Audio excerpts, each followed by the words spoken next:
Damos la bienvenida aquí en Esferas de Poder al decano de la Facultad de Ciencias Económicas y Sociales de la Universidad Autónoma de Santo Domingo, al economista Antonio Siriaco. Muchísimas gracias por el honor. Bueno, Federico, para mí es un placer estar contigo en Esferas de Poder y siempre cuentas con nosotros. Fíjese, con un economista brillante, académico como usted, un hombre del manejo de los números, del análisis financiero económico, una misión del Fondo Monetario Internacional vino al país. Cada vez que se acerca una delegación de este organismo internacional, aflora la expresión de que trajo su receta. ¿Qué usted cree? ¿Cómo usted valora la visita del Fondo Monetario Internacional y a qué usted cree que vino?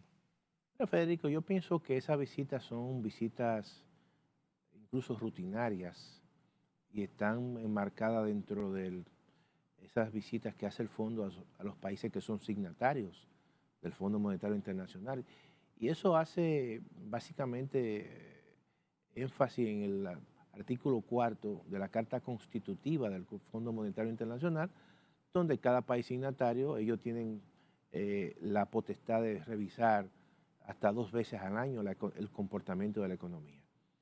Y en este caso, yo creo que el Fondo Monetario viene con una serie siempre de recomendaciones que durante los últimos años ha venido enfatizando en la República Dominicana. Si tú observas los últimos comunicados del Fondo Monetario Internacional durante los últimos años, básicamente te encuentras con un texto, y te va a encontrar incluso cuando presenten su comunicado, con un texto muy parecido. O sea, siempre te presentan el comportamiento macroeconómico de la economía dominicana, que durante los últimos años ha sido un comportamiento con estabilidad macroeconómica, altos niveles de crecimiento, estabilidad de precios.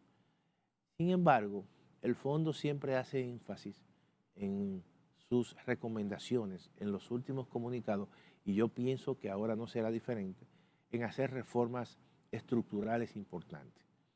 Y porque son reformas que están pendientes. La reforma fiscal, el tema de la racionalización, que hace mucho énfasis, de las exenciones fiscales, el sector eléctrico, que es un tema evidentemente que ha venido estando sobre el tapete durante los últimos años, pero también está siempre el fondo hace y presenta la necesidad de que la economía dominicana pueda mejorar sus niveles de recaudaciones, porque tú sabes que el tema de los intereses de la deuda pública cada vez más tiene un peso importante, ¿no?, en el presupuesto nacional. Incluso este año, cuando uno observa lo que se va a destinar para el pago de intereses, es muy parecido al 4% del Producto Interno Bruto, o sea, el 4% a la educación.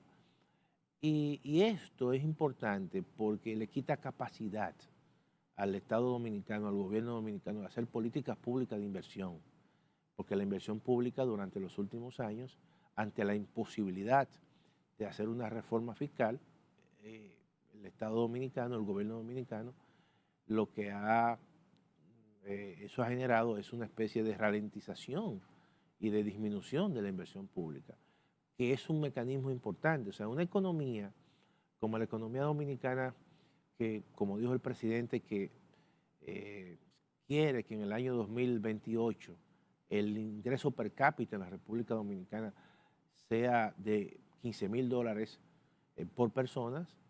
Entonces eso significa que para, para alcanzar esa meta tú tienes que tener un financiamiento importante.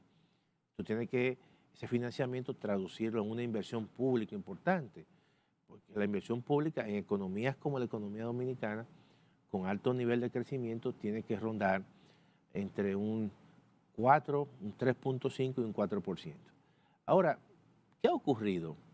Que ante la imposibilidad de una inversión pública a esos niveles, sin embargo, ha habido un sector privado que ha reaccionado y que el año pasado gran parte del crecimiento de la economía dominicana fue sustentado por la expansión que tuvo el sector privado en la República Dominicana, pero también porque esa expansión se debió a que una parte importante del ciclo económico de los Estados Unidos favoreció el crecimiento de sectores importantes en la República Dominicana como el turismo o como los ingresos por zonas francas o las exportaciones de zonas francas, que un 70% fueron al mercado norteamericano, o las exportaciones nacionales, o la inversión extranjera, que en un 40%, en el caso de la inversión extranjera, provino de Estados Unidos,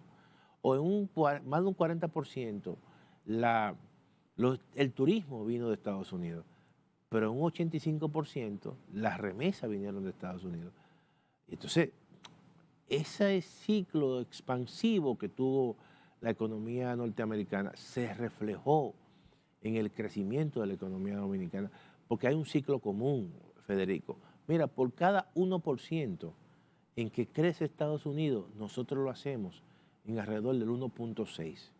Estados Unidos el año pasado creció casi 2.8, 2.9.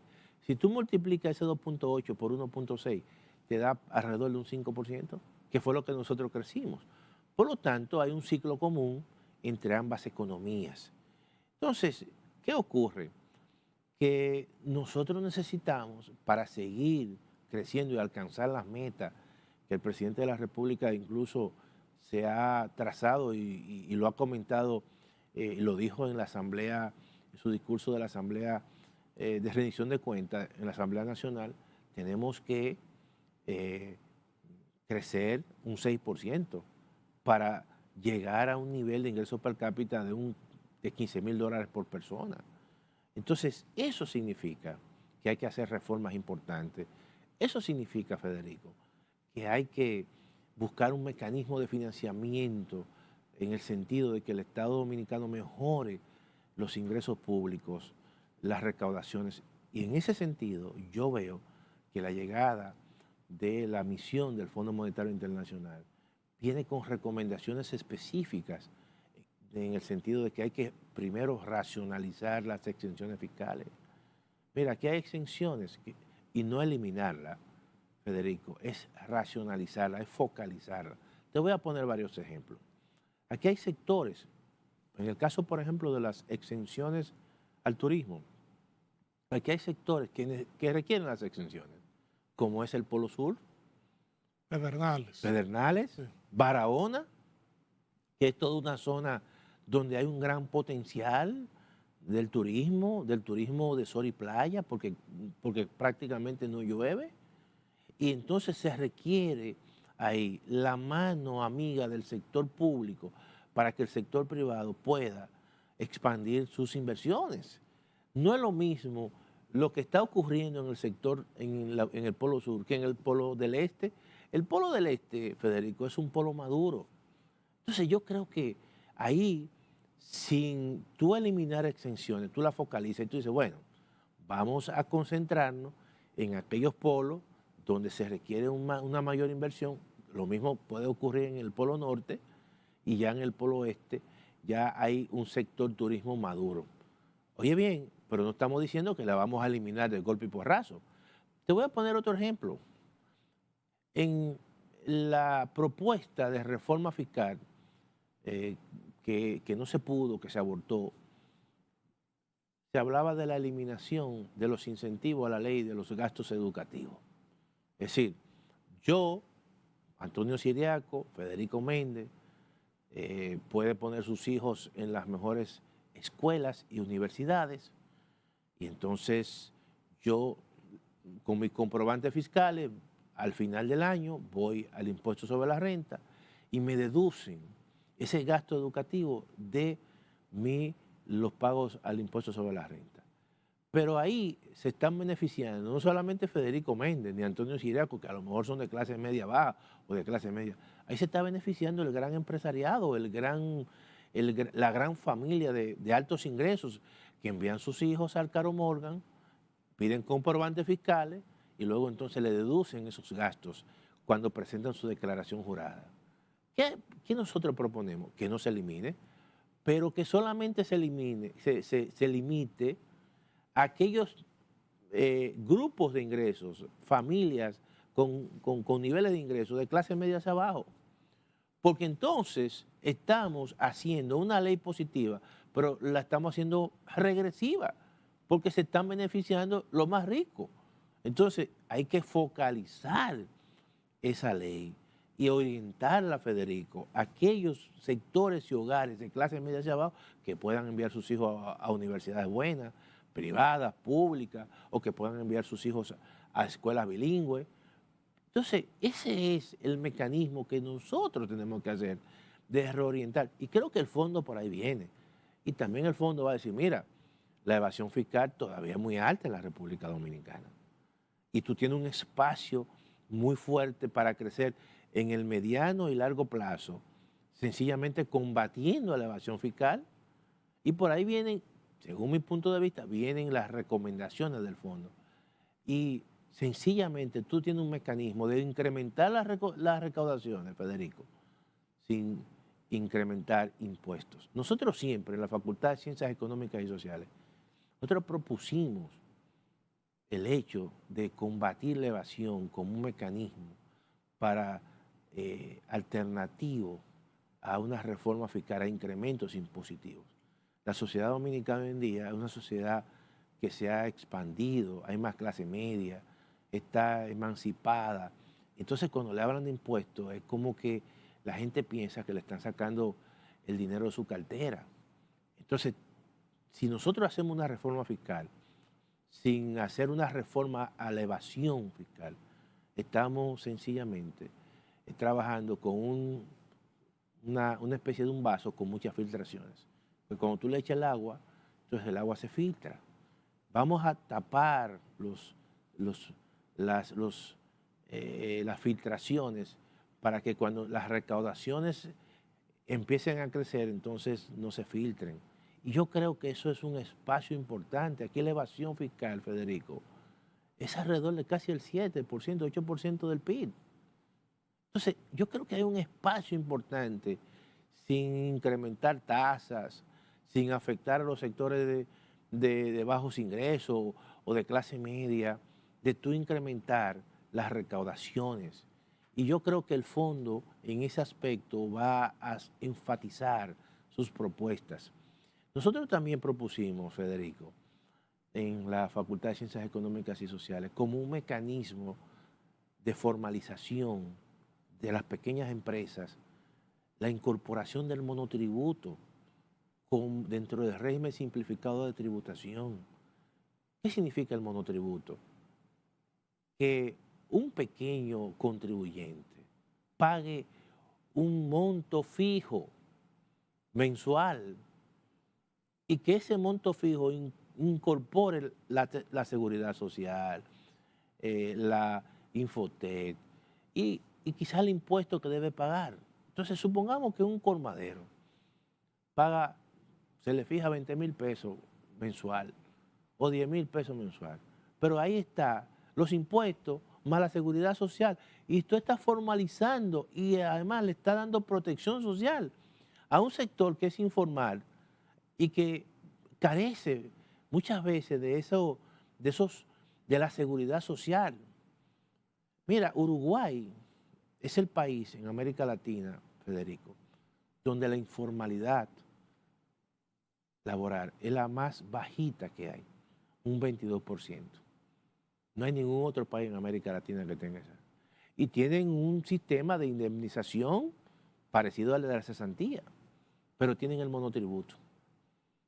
Es decir, que los pequeños contribuyentes generalmente tienen una certeza en un pago fijo, pero además también a ese monotributo tú le incorporas un financiamiento permanente que todos los monotributistas, los que están en el monotributismo, tú les digas, mira, ustedes van a tener un financiamiento de Promipyme. Y entonces ya tú cierras el círculo y le da una especie de fortalecimiento al mayor tejido empresarial que hay en la República Dominicana. La última encuesta que hizo el Banco Central decía que el 85% del tejido empresarial en la República Dominicana es MIPYMES. Y que de ese 85%, un 93.3% son microempresas. ¿Y qué es una microempresa, Federico? Es una empresa, un grupo de una empresa pequeña que tiene entre 1 y 10 trabajadores. Regresamos en breve con esta interesantísima comparecencia con el decano de la Facultad de Ciencias Económicas y Sociales de la UAS, el economista Antonio Siriaco. Federico, y con la política después de la juramentación del presidente Trump y la política de aranceles del presidente Trump, el mundo se ha tornado más volátil.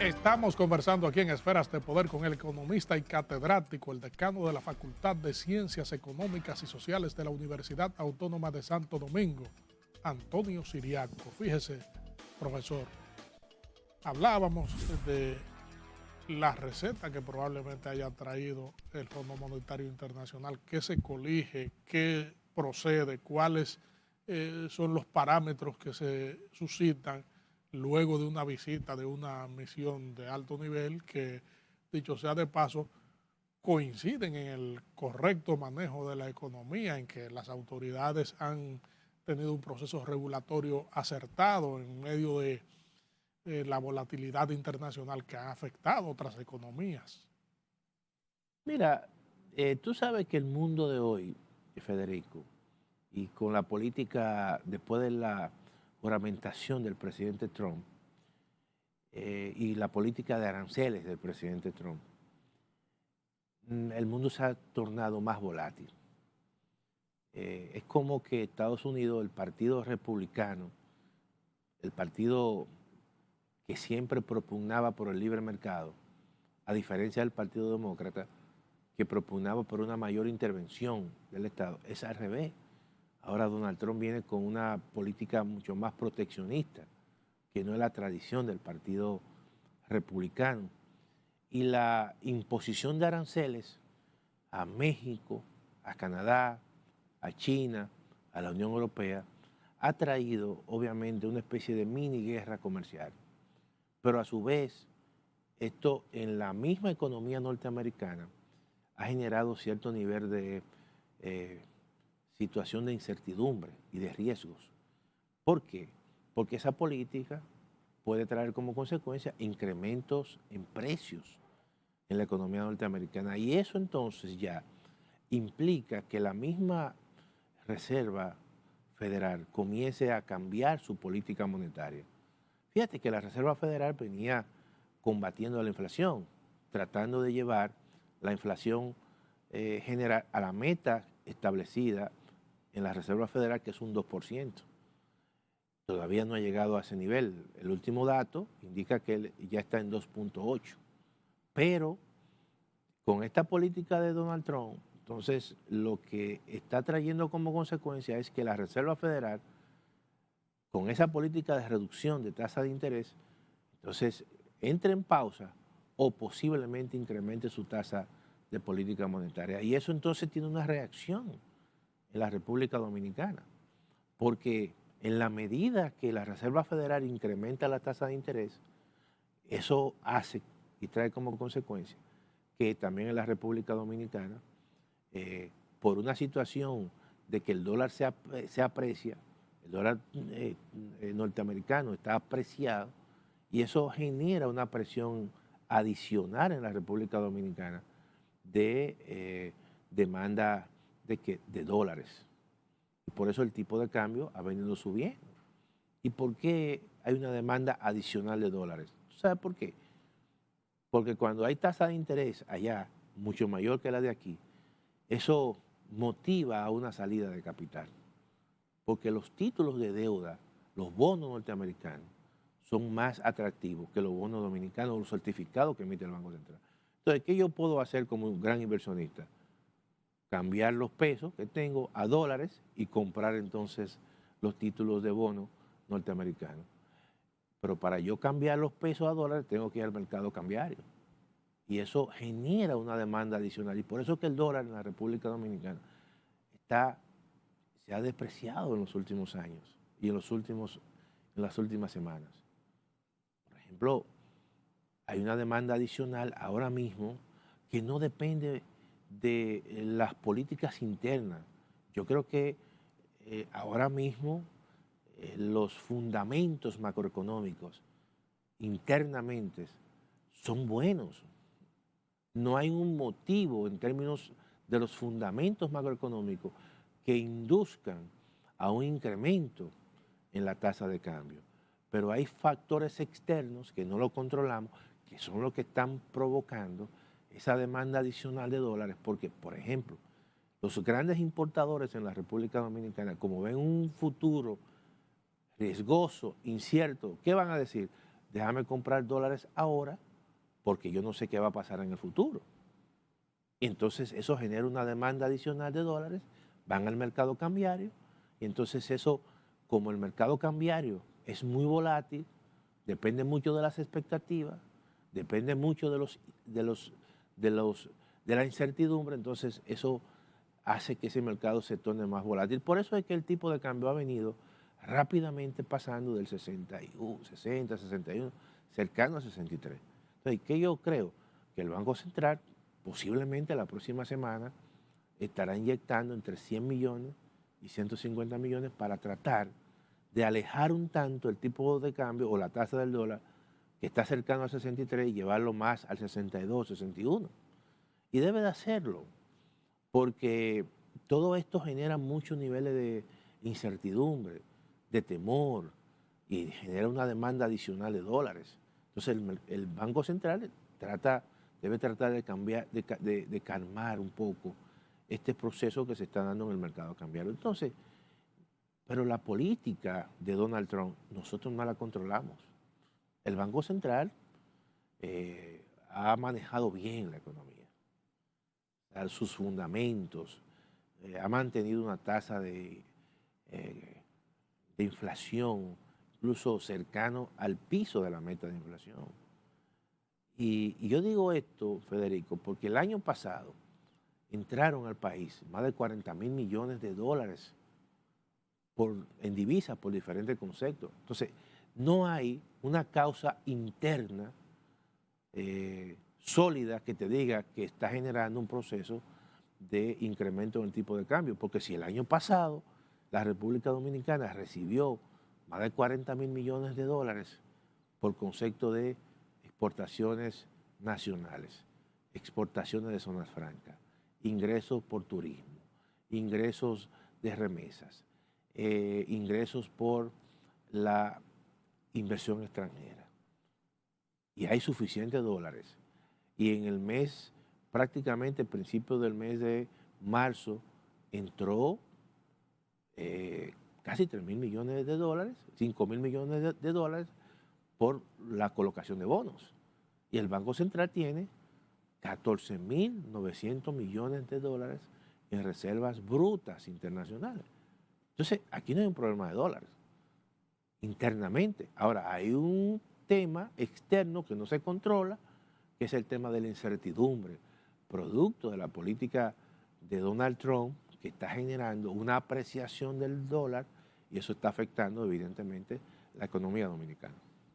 Otro tema que concatena con la economía, que tiene fuerza en los sectores productivos, son las reformas. Y se está hablando de la reforma del Código de Trabajo de la República Dominicana. Ahí se teje también el tema de la cesantía, que se ha tornado un poquito conflictivo en cuanto a la coincidencia o no de los sectores que interactúan en esta discusión. Mira, yo pienso, Federico, que el Código de Trabajo se debe aprobar tal y como está, las modificaciones sin la cesantía.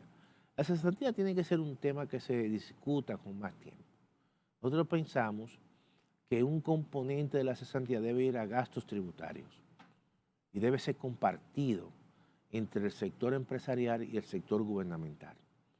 Pero ahora yo creo que hay elementos positivos en el código laboral, y eso tiene que aprobarse, porque si entonces nosotros incorporamos el tema de la cesantía, entonces el código laboral no se va a aprobar, porque es un tema que todavía hay mucha disenso entre los sectores involucrados, el sector público, el sector privado y el sector laboral. Entonces yo creo que hay que dejar eso dentro de un marco diferente de discusión, se aprueba lo que se ha consensuado y luego entonces los elementos de disenso se dejan para una ocasión diferente. Yo creo que, y cuando luego se discutan, desde mi punto de vista, yo creo que eso debe, un componente importante de la cesantía debe ir a gastos tributarios. La cesantía, al final, es una especie de ahorro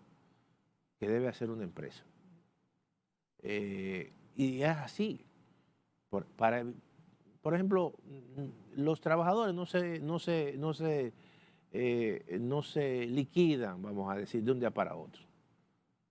Tú no cesas a un trabajador de un día para otro. Entonces tú tienes tiempo para tú generar un fondo de acumulación de cesantía para cuando toque que cesantear, por ejemplo, a un trabajador, entonces tú lo haces. Pero muchas veces las empresas no toman esa previsión.